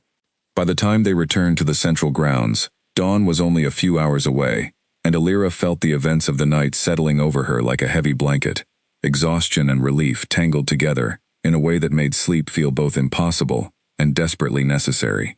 Nora was led away by two of Beatrix's most trusted attendants, offered a quiet room and a promise of safety separate from whatever consequences awaited her mother, and Della, silent and hollow-eyed, was returned to a secured chamber within the Elders' Hall itself, no longer trusted to remain confined within her own residence. Alira slept only a few restless hours before the sound of activity outside her window pulled her awake again. The pack grounds were stirring earlier than usual, voices carrying an energy that felt different from the ordinary bustle of morning, sharper, more anticipatory. She dressed quickly and found Kale already waiting outside her door, his expression carrying a tension she had not seen from him before. "What's happened now?" she asked, bracing herself. "A delegation arrived overnight," Kale said, "from the Eastern Territories. Alpha Ronan, among others. I don't know that name." "You will by midday," Kale said, a faint, wry edge entering his voice. Ronan has long believed his own claim to influence within the Northern Alliance should carry more weight than it currently does. News of last night's events, and of our bond, reached him faster than I would have liked. He has requested a formal audience before the council rules on Della's fate. Requested why? Kale's jaw tightened slightly. To question the legitimacy of our bond, he said. Publicly, and in front of the full council, before any further decisions are made regarding your place within this pack. Elira felt something cold settle in her stomach. The fragile sense of belonging she had only just begun to build threatened once again, this time by a stranger she had never even met. "He thinks I'm lying," she said, "about the bond, about all of it. He thinks," Kale said carefully, "that ambition, rather than fate, may have played a role in how quickly and publicly this bond emerged. He is not alone in that suspicion, even if few others have been bold enough to voice it as directly as he intends to." They made their way to the Elders' Hall, where the crowd had grown even larger than the previous day, word of both the Northern Crossing chase and the Eastern delegation's arrival having spread through the pack grounds with predictable speed.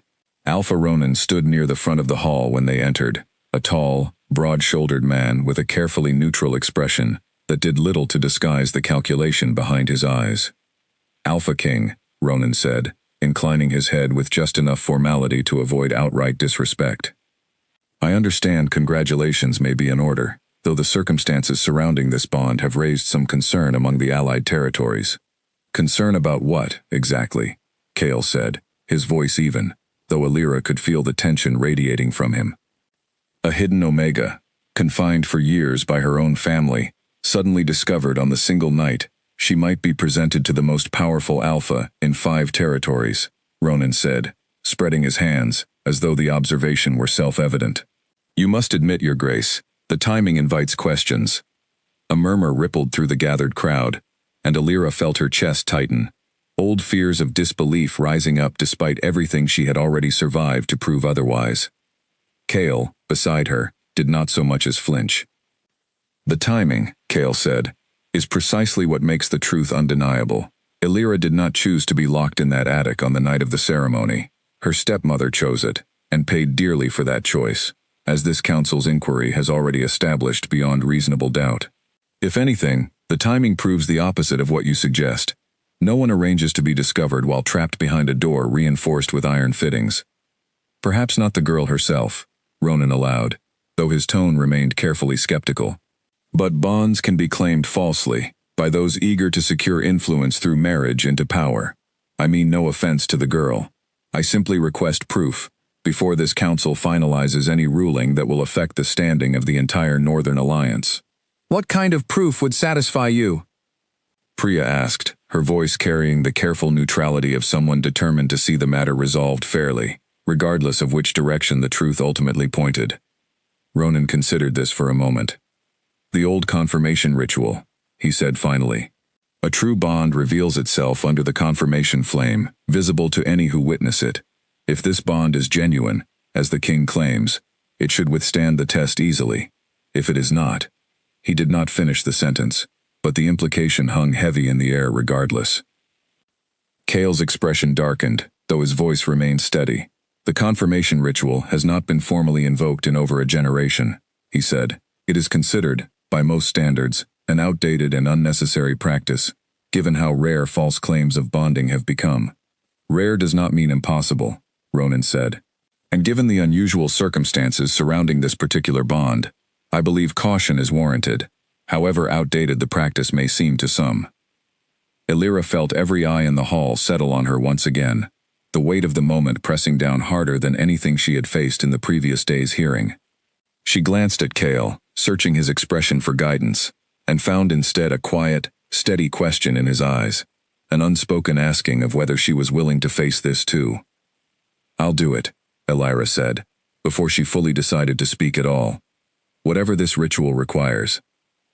I have nothing to hide, and I'm tired of people assuming otherwise, simply because the truth arrived in an unexpected way." Cale's expression shifted, something like pride and concern tangled together, before he nodded slowly. "If she's willing, then so am I," he said. "Let the confirmation proceed, so this matter can finally be laid to rest, one way or another." Priya rose, addressing the hall with practiced authority. "The confirmation ritual will take place at midday, before the full council, and any who wish to witness it. Until then, this hearing is adjourned." As the crowd began to disperse, murmuring amongst themselves about the unexpected turn the morning had taken, Elira found herself standing alone with Cale, near the front of the emptying hall, the weight of what she had just agreed to settling slowly over her. "What exactly does this ritual involve?" she asked. "A flame, lit from a specific blend of herbs, sacred to the old bonding traditions," Cale explained. "Two people believed to be true mates stand before it together. If the bond is genuine, the flame responds, changing color, growing in a way that cannot be replicated through any deliberate trick. If the bond is false, the flame remains ordinary, unaffected by their presence. And if it doesn't respond," Elira said slowly, "what happens then?" Cale's expression grew serious. "Then Ronan's doubts would carry considerable weight, regardless of what we both know to be true in our own hearts. The council would be forced to reconsider not only our bond, but potentially your standing within this pack entirely, given how much of your recent presentation here has been built around it." Elira felt the fear rise again, sharp and immediate. "What if I'm not what you think I am?" she said quietly. "What if this feeling I have isn't what a true bond is supposed to feel like?" Cale reached for her hand, holding it gently but firmly, the same steadying gesture he had offered throughout the previous day's difficult hearing. "I've felt this exact bond, exactly once in my life," he said. "The night I heard your howl carried across a quarter-mile of forest, and knew, without any doubt at all, that I needed to find you. I am not afraid of what that flame will show us, Elira. I only wish you didn't have to prove something to a stranger, that I already know to be true." She looked up at him, drawing strength from the certainty in his voice, and felt something steady settle over her fear, not erasing it entirely, but making it bearable enough to carry forward. "Then let's prove it," she said, "together." Word of the confirmation ritual spread through the pack grounds quickly, and by midday, the ceremony field, still bearing the remnants of the interrupted mating ceremony 2 nights before, had filled once again, this time with a crowd drawn less by celebration and more by the promise of witnessing something rare and consequential. A small stone basin had been set up near the center of the field, herbs and kindling arranged carefully within it, awaiting the flame that would decide, in the eyes of the gathered pack, whether the bond between their king and the girl he had rescued from a locked attic was as genuine as he claimed. Elira stood at the edge of the field, watching the preparations with a steady, quiet resolve, Cale beside her, his hand finding hers one final time before the ritual began. "Whatever the flame shows," he said quietly, "know that it changes nothing about what I already feel. A flame can only confirm a truth. It cannot create one, and it cannot erase one either." "I know," Elira said, and found, to her own surprise, that she truly believed it. Whatever fear remained had settled into something quieter now, steadier, carried alongside the certainty she had felt from the very first moment their eyes met through a broken attic window. Beatrix approached, carrying a small torch already lit, its flame flickering gently in the afternoon breeze. "Are you both ready?" she asked. Elira looked at Cale one last time, and saw her own certainty reflected back at her, steady and unwavering. "Ready," she said, and together they stepped forward, toward the waiting flame, and toward whatever truth it was about to reveal, to the entire gathered pack. The crowd fell silent as Elira and Cale stepped up to the stone basin, the murmur of hundreds of voices fading into a stillness so complete that Elira could hear her own heartbeat pounding in her ears. Beatrix lowered the torch toward the arranged herbs, and for a moment, nothing happened at all, the small flame catching only slowly against the kindling, ordinary and unremarkable, exactly the kind of fire that might be lit for any simple, practical purpose. Elira felt a flicker of doubt rise in her chest, sharp and unwelcome, and beside her, she sensed Cale's hand tighten slightly around hers, though his expression remained calm, steady, entirely unshaken. Then the flame changed. It happened slowly at first, a deepening of color at the very edges, gold shifting toward a rich, unmistakable blue that had nothing to do with the ordinary chemistry of burning herbs. The blue spread inward, climbing higher, the flame itself growing taller than the modest kindling should have reasonably allowed, until it stood nearly waist-high, flickering steadily, despite the afternoon breeze that should have scattered a fire of its size. A collective gasp rippled through the crowd, followed by a swell of murmurs, awe replacing the tense skepticism that had hung over the field only moments before. Elira stared at the flame, feeling something warm and overwhelming rise in her own chest, an echo of whatever ancient magic recognized what she and Cale already knew to be true. Ronan, standing near the front of the gathered crowd, went very still, his earlier confident skepticism visibly faltering as he watched the blue flame continue to burn, unmistakable, undeniable proof of a bond no ordinary trick could have manufactured. "The confirmation stands," Beatrix announced, her voice carrying clearly across the silent field, though it trembled slightly with something like emotion. "This bond is genuine, witnessed, and confirmed before the full pack and its allied representatives." Applause began somewhere near the back of the crowd, spreading quickly forward, until the entire field rang with the sound of hundreds of voices celebrating what only minutes before some had doubted entirely. Elira felt tears rise unexpectedly in her eyes, not from sadness, but from the sheer, overwhelming relief of being believed, fully and publicly, after years of being doubted even in the small, ordinary truths of her own life. Cale turned to her, his expression carrying a warmth she had not yet seen from him, something unguarded and entirely genuine. "I told you," he said softly, "just for her. A flame can only confirm what already exists." "I believed you," Elira said, laughing despite the tears still gathered in her eyes. "I just didn't expect it to be quite so beautiful." Ronan approached slowly once the crowd's initial celebration had settled, his expression carrying the particular discomfort of someone forced to publicly reconsider a position he had been quite confident about only moments before. "Your Grace," he said, inclining his head toward Cale, then, after a brief hesitation, toward Elira as well. "I withdraw my concerns. The confirmation speaks clearly enough." "Thank you for saying so," Cale said, without a trace of resentment in his voice, though Elira suspected the diplomacy required considerable effort. "I understand caution, given the circumstances. I would rather have questions asked openly and answered clearly than left to fester as quiet doubt among the allied territories." Ronan nodded, something like respect entering his expression now. "Wisely said," he admitted, before turning to address Elira directly.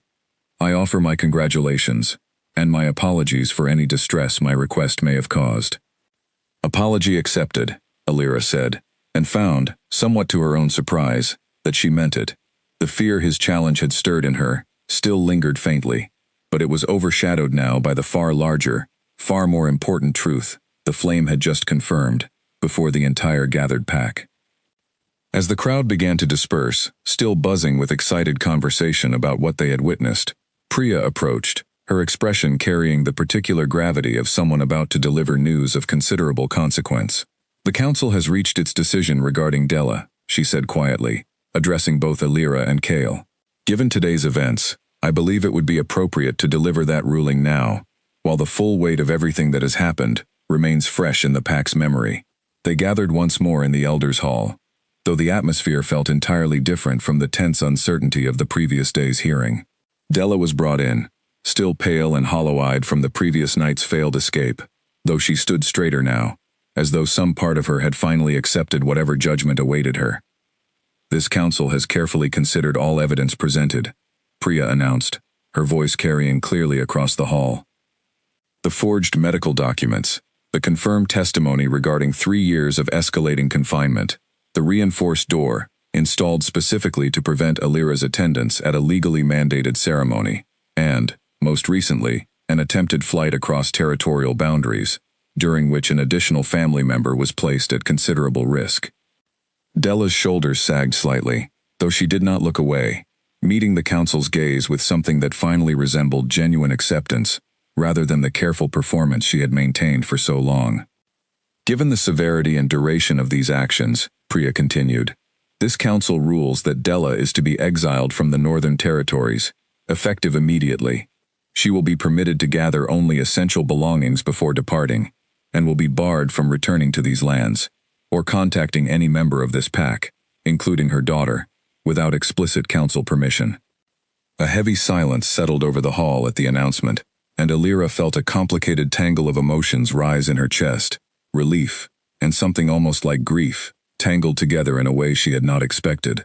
Whatever cruelty Della had inflicted, whatever years of confinement and manipulation Alira had suffered under her care, the woman standing before the council now looked less like the calculating figure who had locked an attic door only 2 nights before, and more like someone finally facing the full, unmovable weight of consequences too long delayed.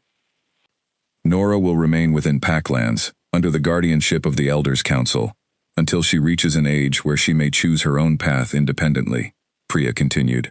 Given her cooperation during the investigation, and her clear distress at her mother's actions, this council does not hold her responsible for choices made before she fully understood their consequences.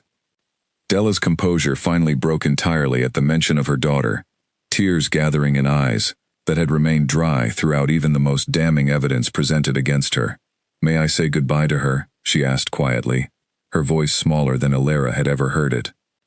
Priya glanced toward Beatrix, who nodded slowly. A brief farewell will be permitted, Priya said, under supervision. Della turned toward Alira then, something raw and unguarded finally breaking through the careful mask she had worn for so many years. I know you have no reason to believe anything I say now, she said quietly. But I am sorry, Alira. Not simply for being caught.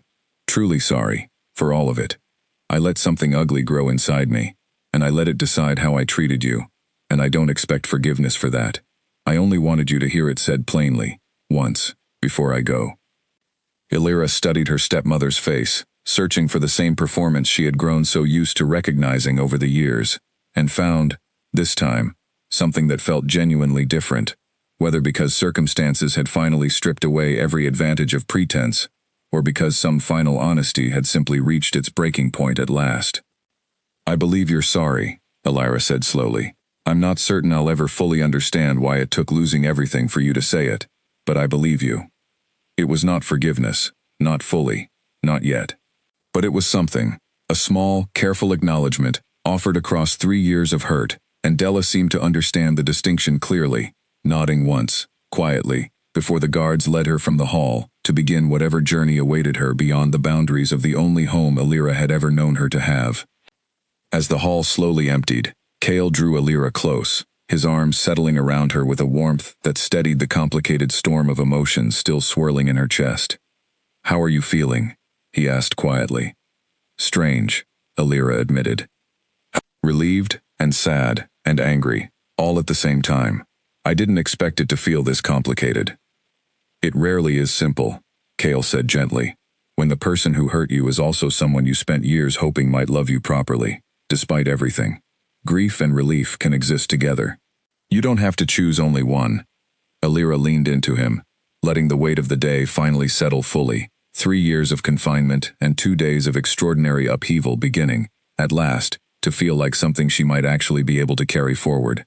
Outside the hall, the ceremony field where the blue flame had burned only hours before, still held traces of the crowd's earlier celebration, and beyond it, the pack grounds continued their ordinary rhythm, unaware that within those stone walls, an entire chapter of one girl's carefully hidden life had finally, completely, come to its close. The weeks that followed Della's exile passed in a strange, unfamiliar rhythm that Alira found herself slowly learning to trust. She remained at the central grounds, no longer a guest under careful watch, but a resident finding her footing within a community that had, only days before, known nothing about her existence. Every morning brought something new to navigate: a formal introduction to a visiting delegate, a lesson in pack governance from Priya, a quiet walk through the grounds with Nora, who had begun, slowly and carefully, rebuilding whatever fragile trust remained between them. You don't have to check on me every day, Nora said one afternoon, as they sat together near the edge of the training fields, watching a group of younger pack members practice basic combat drills under the watchful eye of an instructor. I know I'm not exactly your responsibility. I want to, Elira said simply. You came to me the morning after everything happened, when you didn't have to.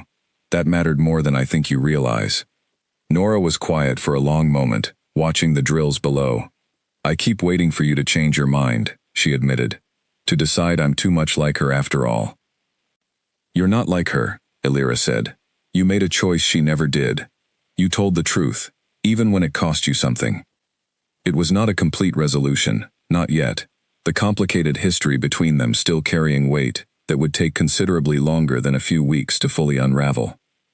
But it was progress, steady and real, and Elira found she valued it more than she might have expected only a month earlier, back when the idea of trusting anyone connected to Della's household would have seemed impossible. Cale, for his part, divided his time between the ordinary demands of ruling 5 territories and an unmistakable, steady effort to make certain Elira never once felt like an afterthought within the busy rhythm of his life. He sought her opinion on matters of pack governance more often than tradition strictly required, introduced her personally to visiting delegates rather than allowing her presence to be explained secondhand, and made a point, every evening regardless of how demanding the day had been, of setting aside time simply to sit with her, to ask how she was truly feeling, rather than how she was expected to answer. You don't have to keep proving yourself to me, Elira told him one evening, as they walked together along the edge of the ceremony field, now returned to its ordinary, quiet state. I already know you meant what you said, that night at the window. I'm not proving anything to you, Cale said, glancing at her with a small, genuine smile. I'm simply enjoying getting to know someone I already knew, in the most important way, from the very first moment I saw her. Elira felt herself smile in return, something warm and steady settling in her chest, a feeling she was still learning to trust, after years spent believing warmth like this belonged to other people's lives, not her own. Not everyone within the pack had fully embraced her presence, however easily the confirmation flame had settled most doubts.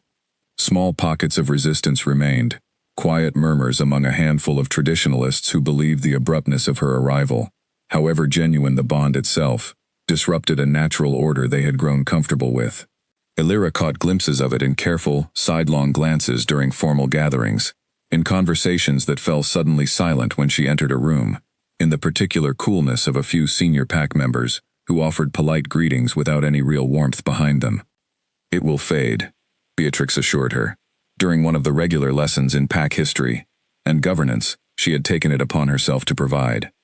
Change unsettles people, even good change, even change built on undeniable truth.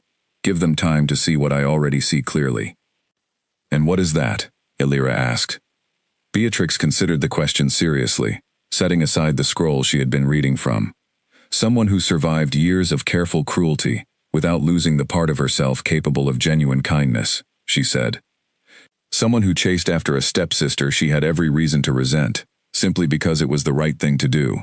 That is not nothing, Elira. Given time, the pack will see it as clearly as I already do. The true test of that patience arrived nearly a month after Della's exile, when Cale announced a formal presentation ceremony, an event intended to formally introduce Elira to the full pack and its allied territories as his chosen mate, rather than the informal, gradually spreading recognition she had existed under since the confirmation flame first burned blue before the gathered crowd. You don't have to do this if you're not ready, Cale told her, the evening before the ceremony was set to take place, watching her carefully as she paced the length of her quarters, nervous energy she had not felt since the night of the elders' hearing rising steadily in her chest. I want to do it, Elira said, though her voice carried more uncertainty than her words suggested.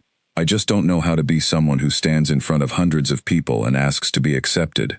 I spent so many years being told I didn't belong anywhere at all.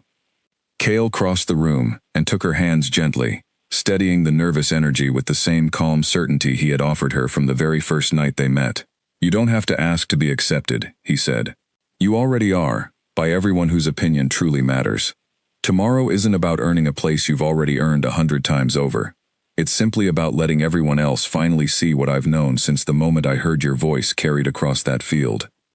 The ceremony itself unfolded beneath a clear evening sky, the same fields where the mating ceremony had taken place weeks earlier, now transformed once again, lanterns strung between the trees, a raised platform constructed near the center, where Illyra and Kale stood together before the assembled crowd.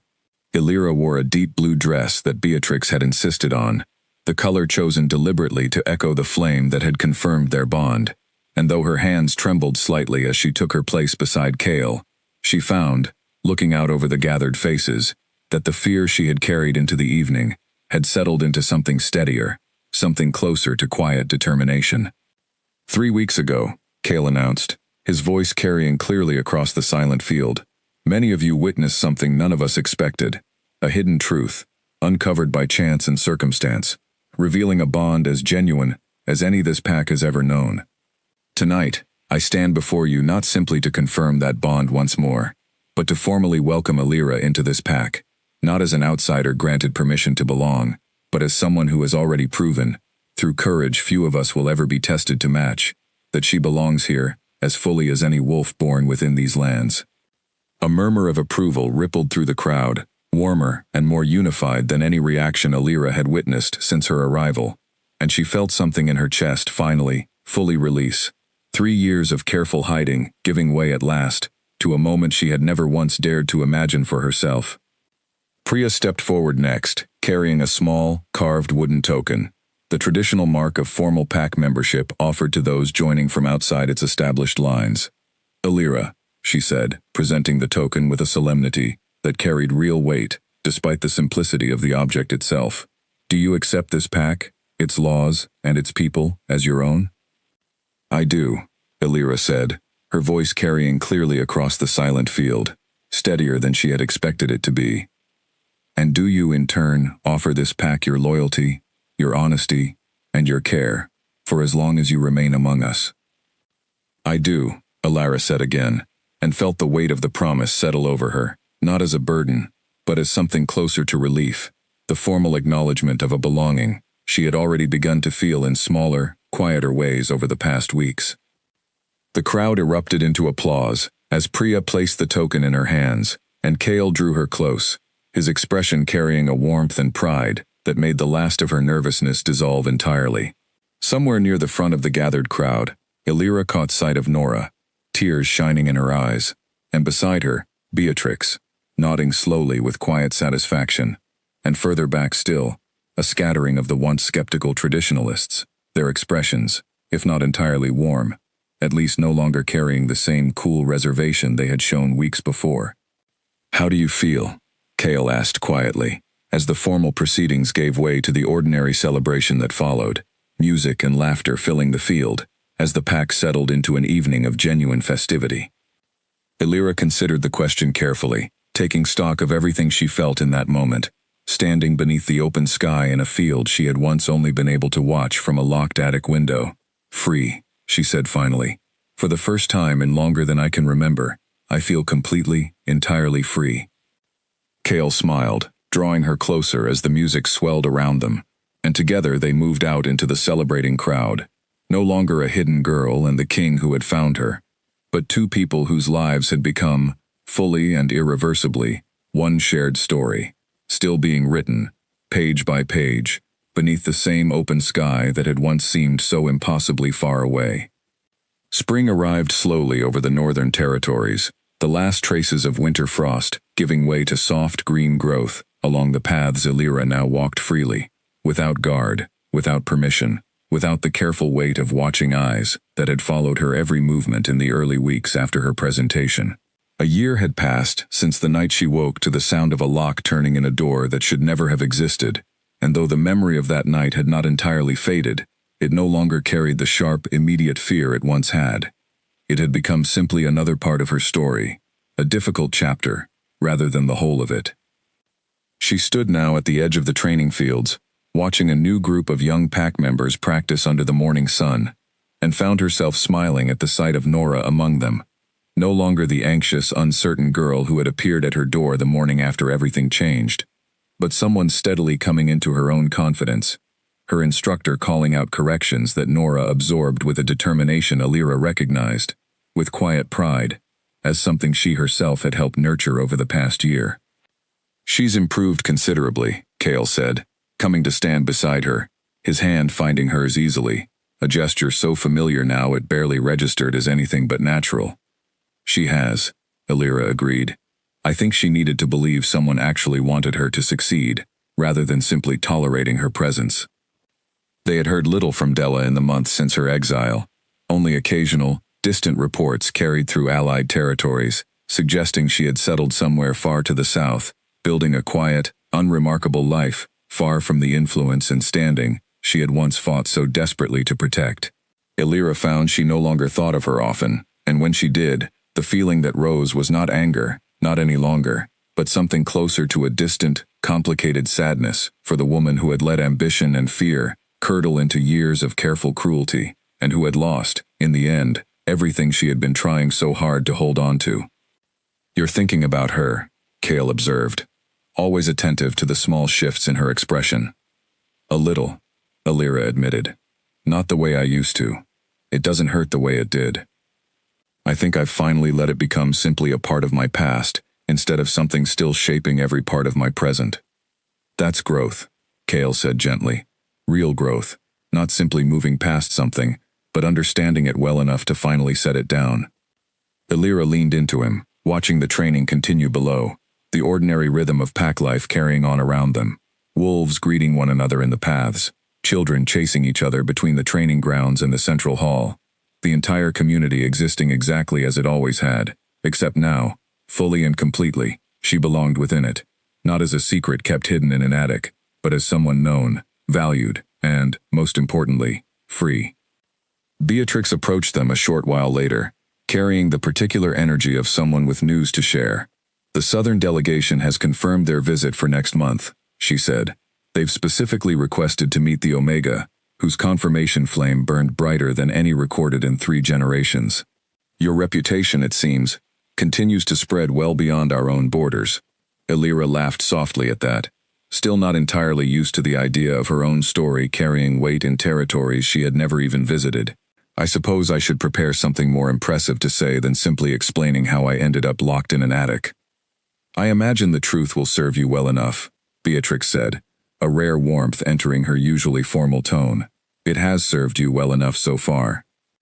As Beatrix continued on her way, Cale turned to Illyra, something thoughtful crossing his expression. Do you ever wonder, he asked, how different things might have been, if I hadn't heard you that night, if the wind had carried your voice in a different direction entirely? Illyra considered the question seriously, letting herself imagine, briefly, the version of her life where that howl had gone unanswered, where the attic door had remained locked not just for one more night, but for years still to come, where the careful, patient cruelty of her stepmother's household might have continued unchallenged indefinitely. I try not to dwell on it, she said finally. But when I do, mostly what I feel is gratitude. Not just that you heard me, but that you didn't hesitate. You could have sent someone else. You could have waited for a formal report, instead of climbing through a stranger's window in the middle of the night. You chose to come yourself, immediately, without knowing what you'd find. That mattered more than I think you'll ever fully understand.